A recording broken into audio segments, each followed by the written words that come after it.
1,00,000 మంది శివభక్తులతో కలిసి మహారుద్రాక్ష పూజలో పాల్గొనండి. వెంటనే కాల్ చేసి మీ పేరును నమోదు చేసుకోండి. నమస్తే, welcome back to Suman TV. Maths, లెక్కలు మనతో ఆడుకోవడం కాదు. ట్రిక్స్, మెలకువలు బాగా ప్రాక్టీస్ చేస్తే వాటిని ఒక ఆట ఆడొచ్చు. లెక్కల్ని లెక్క చేయకుండా చేసేద్దాం అంటున్నారు ఇవాల్టి మన స్పెషల్ గెస్ట్ అంకెల మామయ్యగా సుప్రసిద్ధులు చంద్రయ్య సార్. మరి పిల్లలు ముఖ్యంగా వీడియో ఎక్కడ పాజ్ చేయకండి, స్టార్టింగ్ నుంచి ఎండింగ్ వరకు చూడండి. మ్యాథ్స్ అంటే మాకు భయము, అమ్మో చేయలేకపోతున్నాము, టెన్షన్గా ఉంది, ఇది మనకు ఎందుకులే అని పక్కన పెట్టేస్తున్నారా?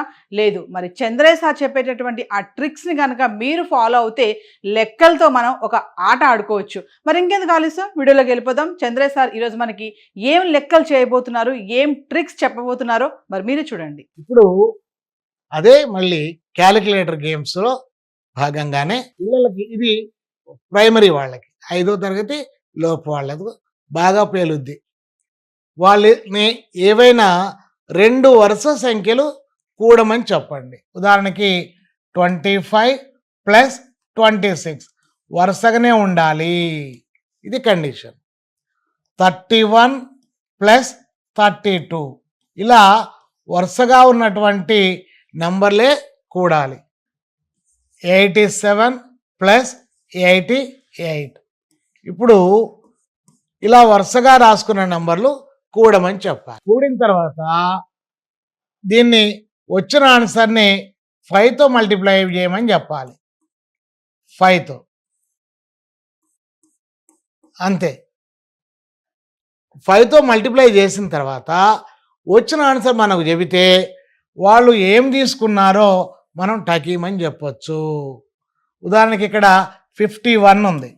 51 × 5, 5 1 = 5, 5 5 = 25, 255 అని చెప్పినారు. మనం ఏం చెప్పాలి? వెంటనే నువ్వు 25 26 తీసుకున్నావు అని చెప్పాలి. దీని ఆన్సర్ వచ్చేసి 15, సో 30 31, 315 అని చెప్తారు. ఇది మనకు చెప్తారు, ఈ ఆన్సర్ మనకు చెప్పాలి. అప్పుడు మనం ఏం చెప్తాము? నువ్వు 31 32 తీసుకున్నావు అని చెప్తాము. సో ఇక్కడ 175 × 5 ఆన్సర్ ఈజ్ 875, అంటే 87 88 అని చెప్పేసేయాలి. క్లూ అర్థమైంది కదా? సో పెద్దవాళ్ళకైతే ఈజీగా అర్థమవుతుంది, కానీ పిల్లలు కదా కొంచెం అర్థం చేసుకొని టైం తీసుకుంటారు, అయినా కనిపెడతారు. Let them know themselves.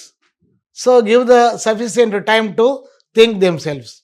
చూడండి, చివరికి 5 వస్తుంది. 5 రాకపోతే ఆన్సర్లో అది రాంగ్ క్యాలిక్యులేషన్. అంటే ఏంటి? తీసుకున్న నెంబర్లు వరుసగా ఉండకపోవచ్చు, ఉన్న ఆ కూడిక కరెక్ట్ కాకపోవచ్చు, అయినా మల్టిప్లికేషన్లోనైనా తప్పై ఉండొచ్చు. వరుసగా 2 నెంబర్లు తీసుకొని ఆ 2 కూడి ఆ మొత్తాన్ని కనుక 5తో గుణకారం చేస్తే చివరికి ఖచ్చితంగా 5 వస్తుంది.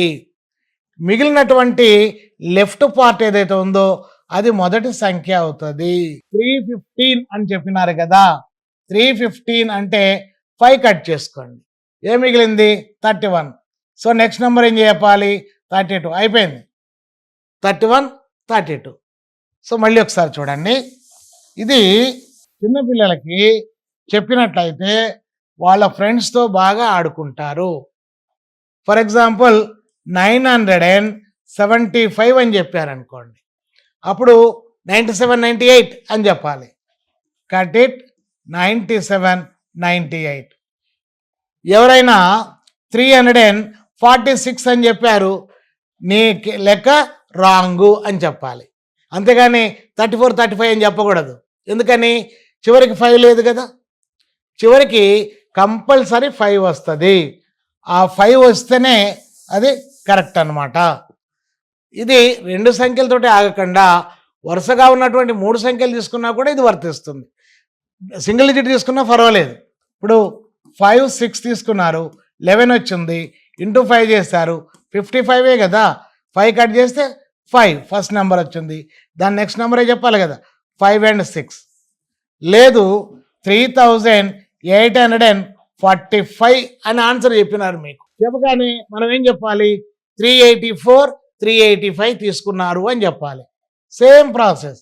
కట్ చేస్తే మిగిలిన సంఖ్య ఏదైతే ఉందో అది మొదటి నంబర్ అవుతుంది. దాని తర్వాత నెంబరే మనం చెప్పాల్సింది. 384, 385, 384, 385 నువ్వు తీసుకున్నావు అని చెప్పాలి. ఇట్లా వాళ్ళ నోట్స్ చూడకుండా వాళ్ళు ఏం తీసుకున్నారో చెప్పడం ద్వారా పిల్లలలో ఒక రకమైనటువంటి క్యూరియాసిటీ పెరుగుతుంది, చూడకుండా ఎలా చెప్పారు అని. అయితే ముఖ్యంగా 5th క్లాస్ పిల్లలకి ఇలాంటివి నేర్పించినట్లయితే నెక్స్ట్ హై స్కూల్కి వస్తారు కాబట్టి వాళ్ళకు మ్యాథమెటిక్స్ మీద ఒక అవగాహన పెరుగుతుంది. ఖచ్చితంగా వాళ్ళు మ్యాథమెటిక్స్ అంటే భయపడకుండా దాన్ని ఆసక్తిగా నేర్చుకుంటారు. నేర్చుకోవడమే కాదు, తోటి వాళ్ళతో ఆడుకుంటారు. దీని ద్వారా ఏమవుతుందంటే తనకు ఒక ట్రిక్ తెలిసిందనుకోండి, అవతల వాడికి ఒక ట్రిక్ తెలుస్తుంది, దాని క్లూ ఇతను చెప్తాడు. అప్పుడు వాళ్ళిద్దరికీ కూడా ఇలా మార్చుకోవడం జరుగుతుంది, ఎక్స్చేంజ్ చేసుకుంటారనమాట. సో ఏది ఏమైనా గణితం మీద భయాన్ని పోగొట్టడానికి పెద్దలుగా మనం ఇలాంటివి చాలా నేర్చుకొని పిల్లలకు ఒక ఉద్యమంగా నేర్పినట్లయితే ఈ గణితం మీద ఉన్నటువంటి ఈ ఆందోళన పోతుందనేది మా ప్రగాఢ విశ్వాసం. అందుకే సుమన్ టీవీ పనిగట్టుకొని పిల్లల కోసం ఈ కార్యక్రమాన్ని చేపట్టింది. అందుకు వారికి సర్వదా కృతజ్ఞుని. ఫ్రెండ్స్, ఇక్కడ ఫర్ ఎగ్జాంపుల్ 102, 103 తీసుకున్నారు. దాని ఆన్సరు 205 వచ్చింది. ఇంటూ 5 చేసినారు.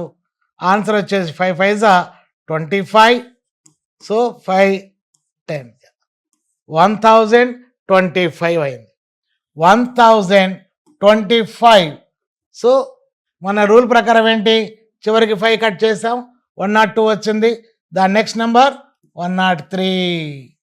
సో ఇట్లాగా మనం 3 అంకెలు కూడా తీసుకొని చేయాలి. ఇక్కడ ఏం జరుగుతుందంటే అవతలి వాళ్ళకు కూడా ఈ కూడిక ఏదైతే ఉందో, కూడిక మామూలుగా టీచర్ గారు చేస్తారనుకోండి, ఉదాహరణకి హోంవర్క్ ఇచ్చారు, అది టీచర్ కోసం చేస్తుంటారు. కానీ ఇక్కడ ఎలా చేస్తున్నాడో తెలుసుకోవడం కోసం అనేక ఉదాహరణలు చేస్తూ ఉంటాడు. ఫర్ ఎగ్జాంపుల్ ఇంకోటి తీసుకుంటే ఆగు, నేను చెప్పు చూద్దాం అని ఇంకొక నెంబర్ తీసుకున్నారు. తీసుకొని యాడ్ చేస్తే ఇది 15, 17, 375. దాన్ని ఏం చేయాలి, ఇంటూ 5 చేయాలి. సో 25, 35, 37. సో 15, 18, 1875 వచ్చింది. వాళ్ళు ఏం చెప్తారు, 1875 అని చెప్తారు. ఇప్పుడు మనం ఏం చేస్తాం, సింపుల్గా 5ని అవాయిడ్ చేసి 187, 188 నువ్వు తీసుకున్నావు అని చెప్తాం అనమాట. ఇట్లా వాళ్ళు 3 అంకెల సంఖ్య చెప్పినా 2 అంకెల సంఖ్య చెప్పినా వచ్చినటువంటి ఆన్సర్లో చివరికి 5 ఉంటే దాన్ని తీసివేసి మిగిలినటువంటి నెంబరు మొదటి నెంబర్గా, దాని తర్వాత నెంబర్ని రెండో నెంబర్గా చెప్పినట్టయితే వాళ్ళు కోరుకున్నటువంటి 2 వరుస సంఖ్యల మొత్తం వచ్చేస్తుంది. ఇది దీంట్లో ఉన్నటువంటి సీక్రెట్ మిత్రులారా.